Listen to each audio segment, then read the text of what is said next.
Nakikita pa ba?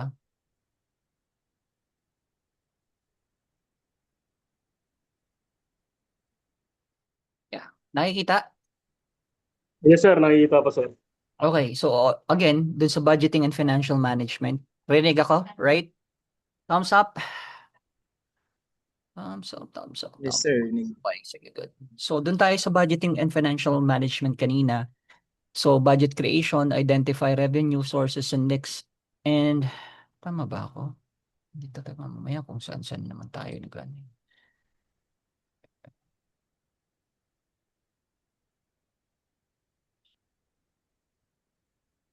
Ayan.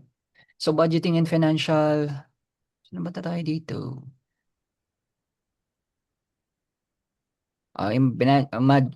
Budgeting and financial management.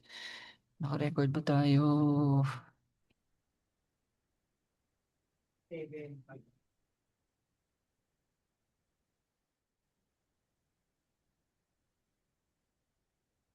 Okay, yan.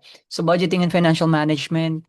So budget creation, identify revenue, sources and fixed variable cost.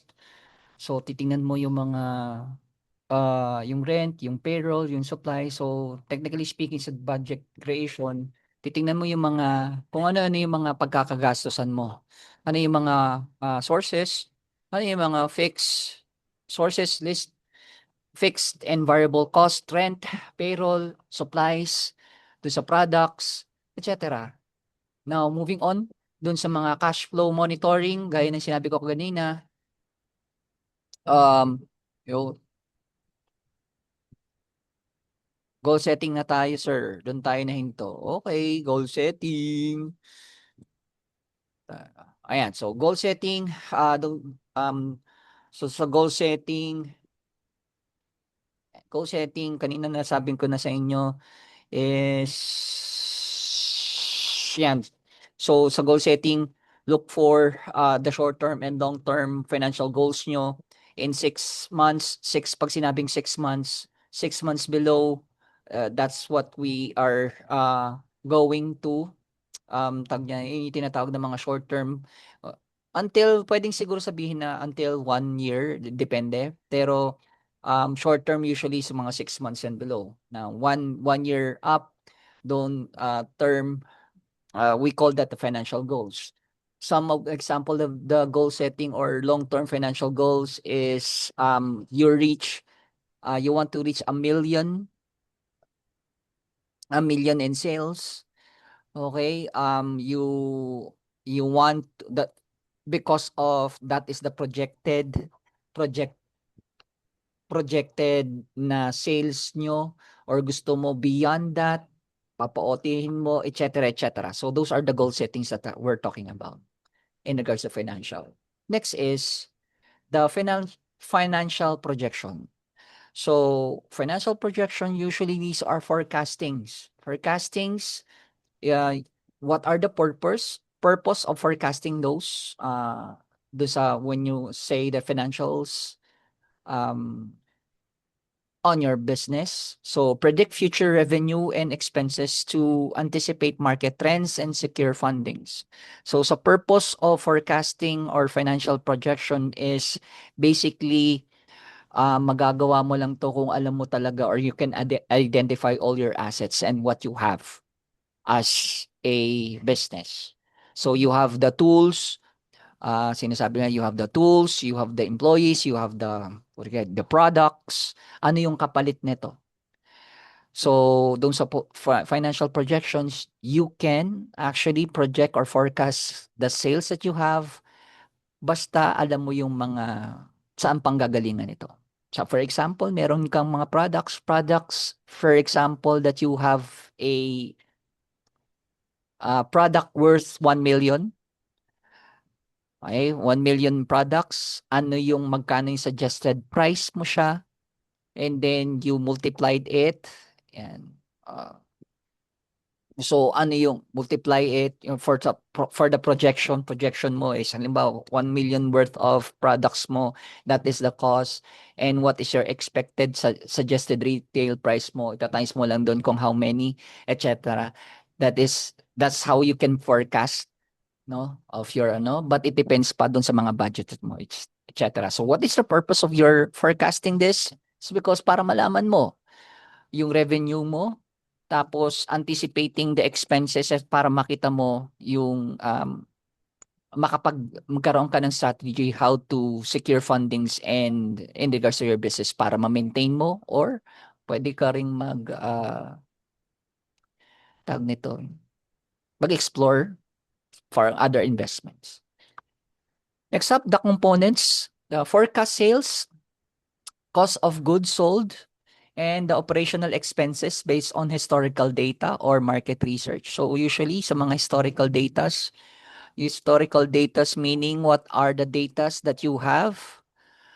Sometimes hindi sometimes, a good data requires time, but a good data usually comes from a 3-month period, Eileen, or dun sa mga sa mga ibang accountant dyan, or sa ibang businesses, sa ibang may mga business dyan. Isang magandang historical data is when you have at least 3 months of datas, especially for the sales.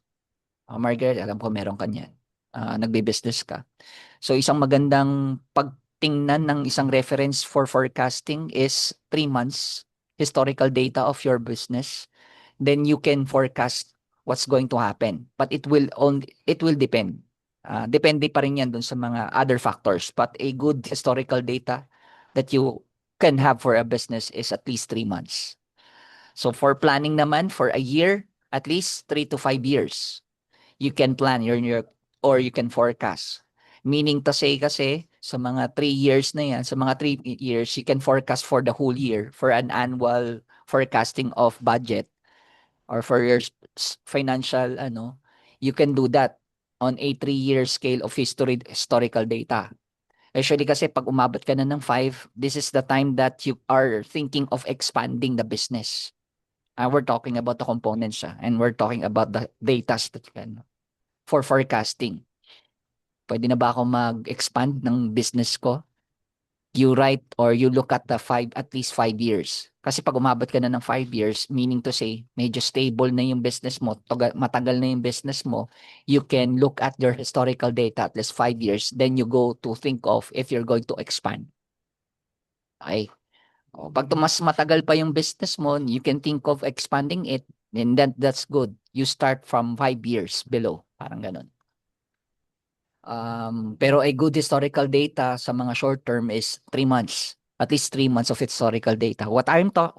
Sir, ano ba yung pinagsasabi mo? Halimbawa, kung gusto mong magkaroon ka ng forecasting for the next month or two, kung magkano yung possible na pwede mong kitain for your business, you go back at the 3 months that you have. Sales, example. For the past 3 months, ito yung sales ng aking business. When you look at that, pwede ka mag-forecast na sa susunod naman. Okay. An average sales for the past months are 1 million. Next example, an average. So probably you can forecast na malaking possibility that the following month, this month, kayang-kaya natin yung 1 million because of that historical data we're talking about. Okay. Next up is the review. Regularly compare actual performance against projection to identify variances and adjust strategies. So usually dito sa review naman, how you would review your projection is, yes, you go back to that historical data, look at the performance of your employees or performance of your business currently. Sample is you go back to the historical data, di ba? For example, we're talking about the sales or the performance of your business this March. You go back to the sales or your performance last February, January, and December. So that's 3 months. So that's 3 months of your business performance. Look at right now, it's March 19. Look at what's your performance. So you review that. Ano ba, pag na-review mo, ay mukhang, aabutin ko ba o mukhang hindi ko ba aabutin? And that's what we're talking about the review. Regularly compare actual performance against projections to identify variance and adjust strategies. So, 19 ngayon. So, paano ko siya mapo-projection? What would be my projection, sir, pagka ganun? So, going back balik ka doon sa 3 months historical data mo and every 19th of the month, kasi 19 ngayon, di ba? 19. On February 19, ano ba yung performance ko on that day? On that month, day of the month, February. Ganun din ng January, ganun din ng December. So look at it. Now you look at it, that's how you compare it, comparing actual performance against projection identity. And then the projection that you have. So parang tatlong table yan makikita mo. Yung historical data, yung present performance, and then your projection. So doon mo siya babasahin, doon mo siya i-review. Okay? Any questions? So if you don't have questions, we proceed. So the key takes away takeaway for success here is separate finances.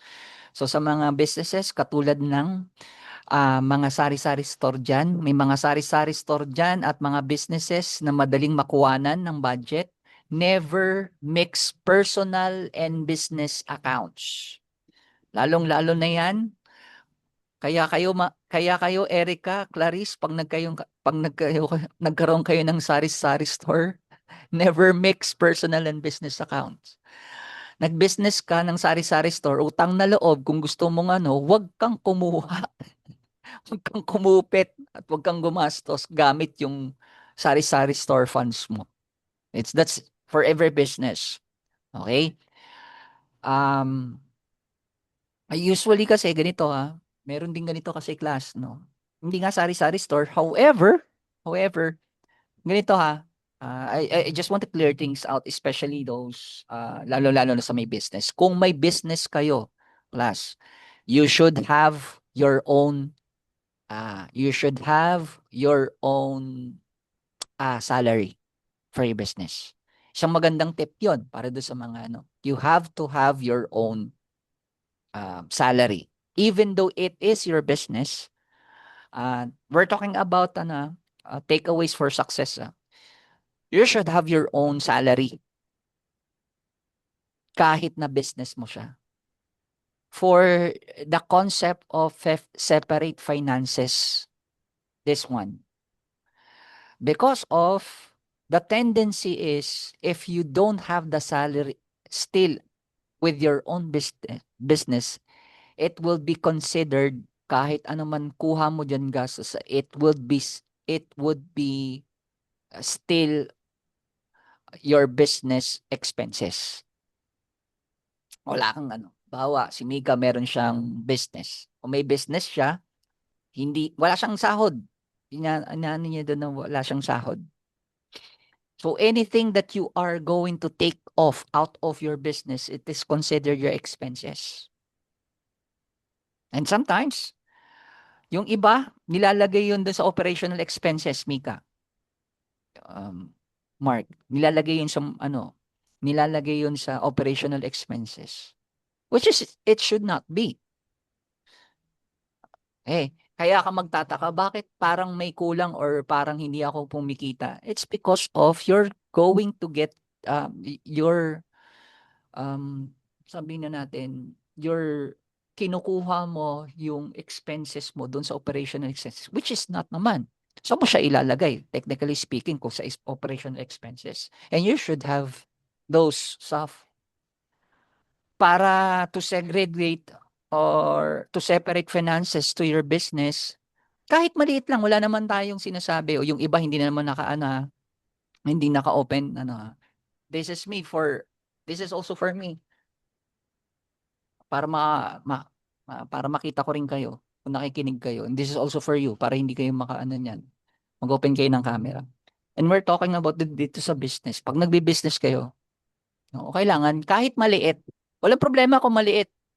Basta meron kayo nasa set aside na sweldo para sa inyo. You get that, Andre? O kahit na sari-sari store, at per month, sabihin na lang natin per month, 1,000, okay lang yun kahit mababa. Pero at least meron kang sahod, may salary ka. Because of you can take out that from the salary and you can set aside that from the operational expenses of your business. Kasi pag hindi ka naglagay ng ganun, magtataka ka bakit nawawalan ka ng pera. Yan yung madalas yun sa mga sari-sari store. Kasi, halimbawa, kumita ka sa isang araw, kumita ang sari-sari store ng 1,000. Kumita, 1,000. At the end of the day, yun yung projection niya. Kaso, ang problema, parang ganito, umaga, nag-open alas 7 ng umaga. Tapos pagdating ng gabi, Adrian, pagdating ng gabi, ay, kumita ako, meron akong 1,000 dito. Nakikita ko 1,000. Diba, nandun doon sa lagayan niya, 1,000, binilang niya, bilang siya, no? 1,000. Pak, 1,000. Pero, alas 7 nagbukas siya, alas 9, nagbigay siya ng baon sa anak niya. Sa mga baon sa mga anak niya. Magkano? 500. Kay bunso, 100. Pangatlo, 150, etc. 500. Natanggal, nakaltas. Tapos, pagdating ng tanghalian, Mika, kumain ng lunch, nag-Jollibee, 200. Oh, tapos, pagdating medyo nagugutom medyo nakakaantok pagtapos ng lunch Pagdating ng alas 3, si Christina, nagmerienda. Nagmerienda, sopis drink. Sopis drink, tapos, pumunta si paring Terence sa kanila, oy, uy, basta ka na, ganyan-ganyan, nandito ka na. Uy, kamusta? Ganyan-ganyan. Si Terence, matakaw, pinakainan ni Christina, naka 300 sila. Oh, at the end of the day, tapos pala pagdating ng dinner, gumastos pa. Ay, bumili ka nga ng doon. Wala tayo kasing Coke. Ay, wala tayong Coke na ngay malamig dito. Doon ka na bumili sa kapitbahay natin, mas Ay, hindi pala, wag na lang Coke. Ano 'yan? Ang tawag nito? Mango float, mango. Mango Graham. 150. Those are your expenses na nawawala na hindi mo na ilalagay doon sa business mo that you didn't identify. And where are you going to to plot it just in case on your operational expenses? Kaya doon na nangyari, oo nga may 1,000 ka doon sa kinita mo, kuno, gross daw. Gano'n kinikita mo sa isang araw di sa restaurant? Laki, 1,000. Pero hindi niya in-identify yung mga gastos niya within the day. Baon, pagkain, etc. Oo nga, sa isang araw, 1,000. Kuno. After a month, after 2 to 3 months, wala na. Ano nangyari? Sa sari-sari store. Wala, lugi. Bakit? Ewan ko ba? Because of this one. You separate your finances um kahit mababa yung somehow your sahod sa sarili mo, at least you segregate it from your business para you can separate your finances, your personal finances to your business. Maliwanag? Any questions with that, class? Malaking tulong yan para doon sa mga Wala ako, sir. Sino? Trono, sir. Oh, Tanong ko lang, sir, kung halimbawa, di ba, ganun niya, may business, tapos hindi naman, wala siyang sweldo sa sarili niya. Pero lahat ng ginastos niya, katulad ng halimbawa, pag bumili ng, halimbawa lang naman, sir, bumili ng ulam, ganun. Pero nakalista din dun sa, dun sa expenses, okay lang ba yun? Sa nakalista sa expenses ng business. Yeah, kasi ang natin dito is you also need to know or you need to identify what are your expenses. Yeah, so kung you're going to identify your expenses, next question is saan mo siya ilalagay? That's a question. What kind of expenses? In accounting kasi, you need to identify what kind of expense it is. Questionable yung pag ilagay mo other. Yeah. Questionable is other. Anong ilalagay mo sa kanya? How would you identify it? Would I ilalagay ko siya sa other? 'Di ba? I get your sir, point tama. naman. Pero ang question kasi doon is you identify the other. Yung sa other na sinasabi mo, example, babalik ko nga sa'yo. Example yung other expenses. Meron ka bang allotted budget for that other? Okay, so we were talking about the forecasting and the budgeting kasi, di ba? Or we're talking, Yes, sir. anong sinasabi ko dito sa other na to? Pagka-identify ko ng other na to, meron ba ako sadyang budget para dyan? Hanggang saan ang limit ko dyan sa other na yan? Yeah. Kasi pag sasabihin mo sa akin dito na, wala sir, hindi ko nilagyan ng budget yung other na yan. Questionable na yun because of, so ganun pala. Pag nagbi-business ako, other yan. Kahit magkano yan, other yan. And then, that's the time that hindi mo siya malalagyan ng budget just in case. Hindi mo siya malilimit. Basta kuha lang Yes, ako, sir. other. Until such time makikita mo siya, it blew up. Umabot pala ako, kakakuha ko dyan sa other na yan every day. Umabot pala ako ng 50,000. Gigets mo? Ay, Yes po, sir. shit, 50,000 na yun. Hindi ko naramdaman. And that's the questionable part kasi. Hindi, sa sobrang dami mo, hindi mo nga nilagyan, hindi mo na-allocate, hindi mo binadgetan. That's the reason. You're losing money out of your business na hindi mo alam na sana pwede mo siyang gamitin in some more important things for your business. Gets? Yes, sir. Yes, sir. It's simply lang as para naman kasi sa sarili mo, wala ka naman akong sinasabi na you could but it's a good thing for you. It's a key takeaway for you that you have your personal account separate from your business. Kahit ano yan, sabihin na lang natin kahit mababa pa yan, pero at least meron ka. Makikita mo, mababudget mo. Hindi yung kuha ka lang ng kuha. Okay? Kopya, sir. Any questions pa?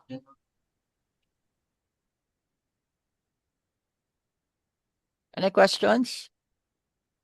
Medyo malabo. O baka may ganun pa.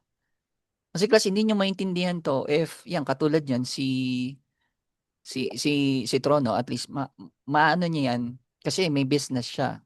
For those who doesn't have, or wala sa mind nila, hindi nyo kasi maintindihan to, ng basta-basta, lalo na first year kayo, if you're not putting yourself into what we're talking about. And that's why, kaya nga pinasabi ko sa'yo, at least you can open your camera para makita mo, aware ka that you're in a camera at maano mo yung sarili mo. Okay? So, walang questions? So, we proceed to analyze the data.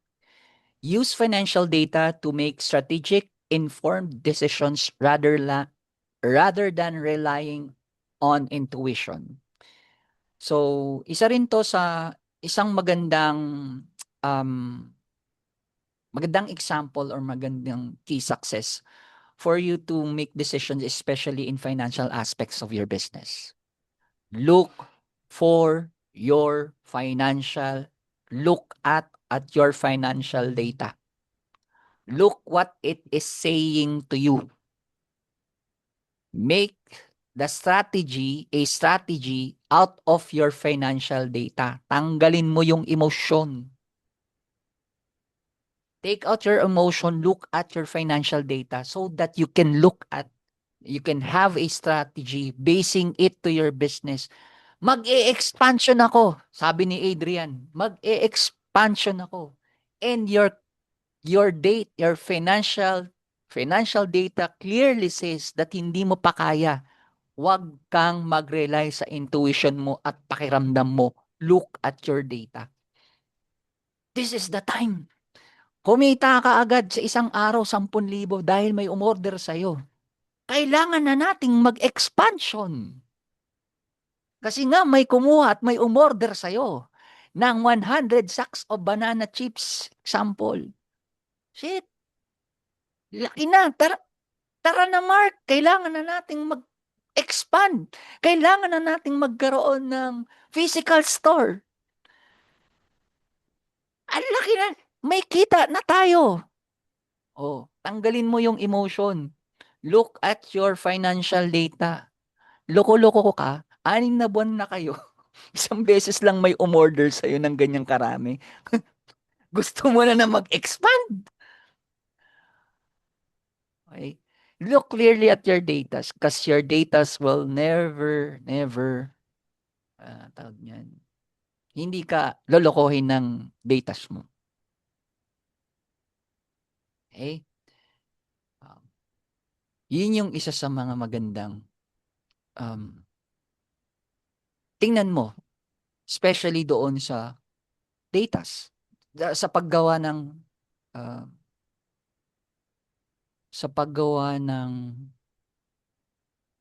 forecasting or doon sa business mo. Look at your datas.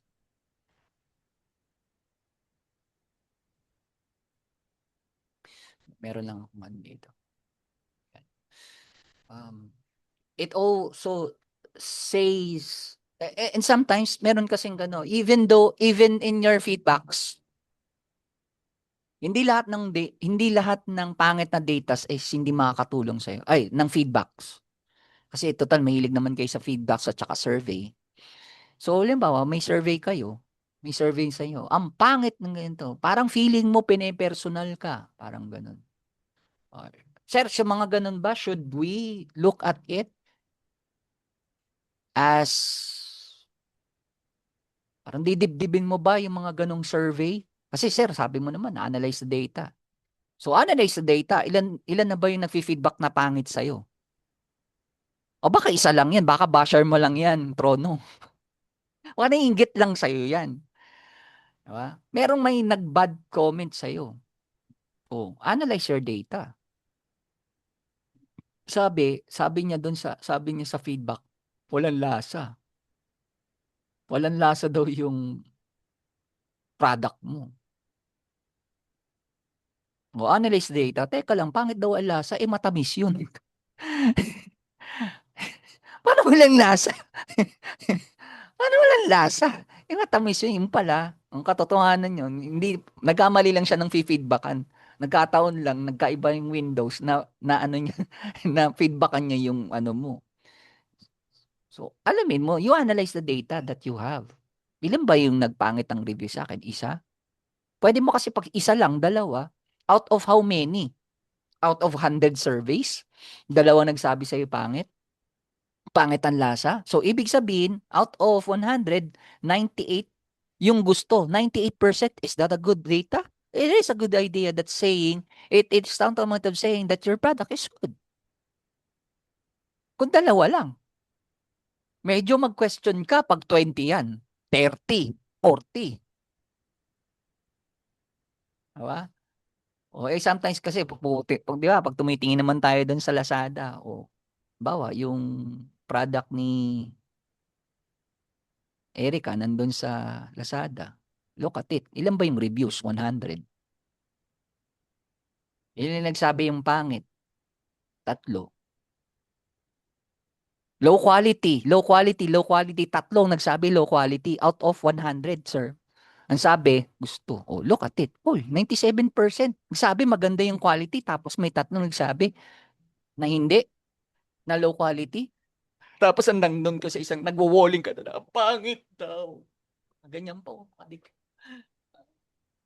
Nagwo-walling na. Buisit na basher yan. Magre-react na ng sobra-sobra.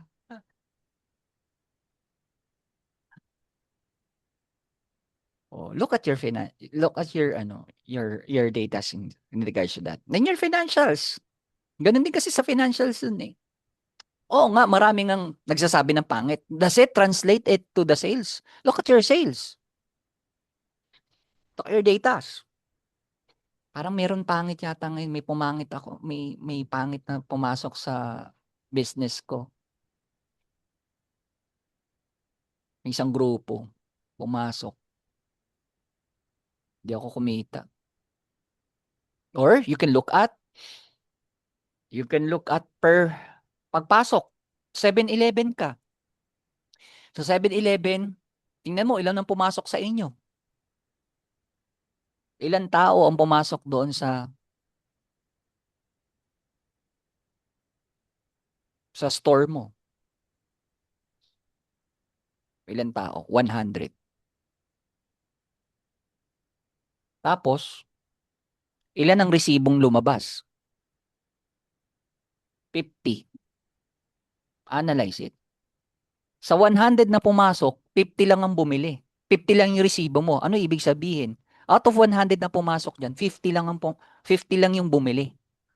50%. That's how you analyze your data. 100 ang pumasok kasi makikita mo yun sa resibo. Usually makikita niyo yun sa resibo. Pang ilang customer ka na pumasok. Doon yun eh. Sa 100 na ganito, 100 na pumasok based on your CCTV camera. 100 ang pumasok tapos 50 lang ng resibo. 50 lang ang resibo na lumabas sa'yo. Ibig sabihin, 50%. O magkano yung sales mo? 1,000. Out of 100, how would you analyze it? Sa out of 100 person na pumasok, 1,000 ang sales mo. Ano ibig sabihin? 50 lang yung resibo mo. O how would you compute it, Mika? Pagka ganun. 100 person ang pumasok, 1,000 ang sales, 50 lang ang resibo. How much is for your total per person na sale? How much is your total sale per person? Sige, hindi lang ikaw, Mika. Sino pa? Compute. Doon sa, ilagay 20, niyo doon sa sir. chat natin. O, 20. Sir, 20. ulit po. Wala na, nakasagot na. 20.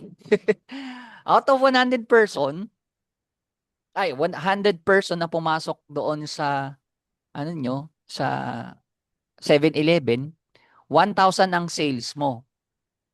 Pero yung resibo mo, 50 lang. 50 lang ang bumalik. Oh. Ang sabi ni Trono, 20 lang. Ang question is, how much is your total sale per person? So, ibig sabihin, 50 lang yung actually bumili. Kung 1,000 yan, 1,000 divided by 50, which is 20. Analyze your data. Langya lugi ako dun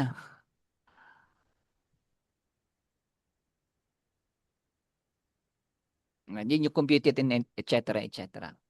Oh, how would you make a strategic move with there?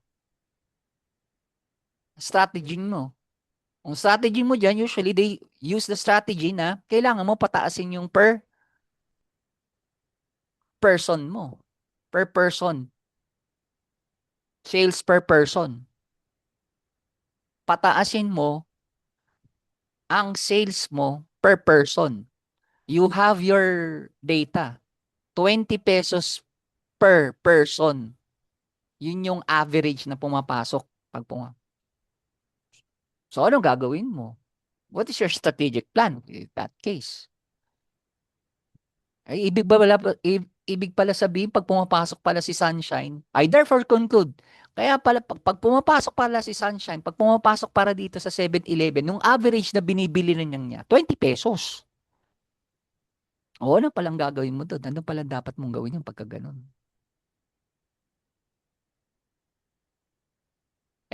Sir, ano ba gagawin mo sa ganun, Clarice?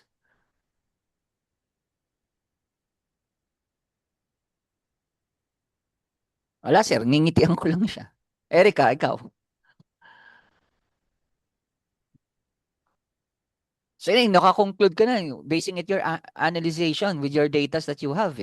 Ang average person na bumibili doon sa store mo, sa 7-Eleven, kung saan meron kang business na business mo, yung sabi, 20 pesos lang. O anong gagawin mo ngayon dyan? O syempre, mag-open ka ng, ano mo, mag-open ka ng mic mo para malaman natin. Sagot mo. Ano gagawin mo? Wala, ngingitian mo lang din. Sir, di ba tataasan ng presyo? Ako, loko. Tataasan ng presyo.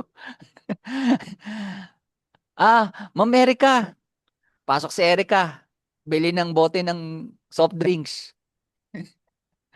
Magkano to? Ano, Tina? 20. Eh, sabi mo konti lang pala. 30. Erica, 30 na yan.